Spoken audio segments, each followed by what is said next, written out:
ایک سوال یہ بھی کرتے ہیں، خیر القرون میں تقلید تھی؟ یعنی جس زمانے کو حضور پاک علیہ السلام نے دعا دی؟ میں نے کہا جی ہاں تھی۔ دلیل؟ میں نے کہا دلیل دے رہا ہوں۔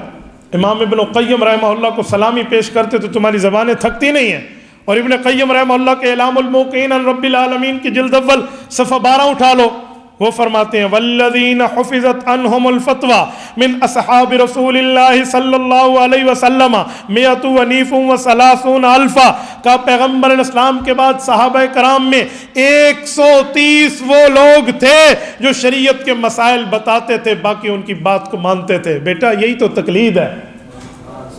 اور تم کہو گے وہ مجتہد کہاں ہے؟ تم ان کی بات کیوں نہیں مانتے؟ تم حنفی شافعی مالکی حنبلی کیوں بنے ہوئے ہو؟ تو میں کہہ چکا ہوں کہ ان کا مذہب سنایا اور بتایا ہوا تھا، اس وقت تک لکھوا کر نہیں دیا تھا۔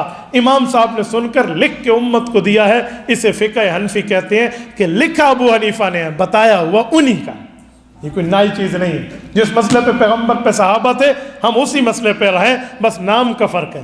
حضور کے پاس جو قرآن تھا وہ صحابہ کرام کے ہاتھوں کا چمڑوں پر، پتھروں پر، ورقوں پر، پتوں پہ لکھا ہوا تھا۔ جو ہمارے پاس ہے وہ تاج کمپنی کا، ضیاء کمپنی کا، معارف القرآن کمپنی کا لکھا ہے۔ کوئی کہے حضور کے پاس تو پتوں پر لکھا ہوا قرآن تھا، تیرے پاس تاج کمپنی کا ہے، ہم نہیں مانتے۔ ہم کہیں گے قرآن وہ بھی تھا یہ بھی تھا۔ اس وقت زمانہ پتے کا تھا تو پتے پہ لکھا، اب زمانہ پرنٹ کا ہے تو پرنٹ پہ لکھا۔ بھائی اس زمانے میں بتانے کا فتویٰ تو صحابہ نے بتایا، ابو حنیفہ کے زمانے میں لکھوانے کی ترتیب عام تھی تو انہوں نے لکھ کے امت کو بتایا۔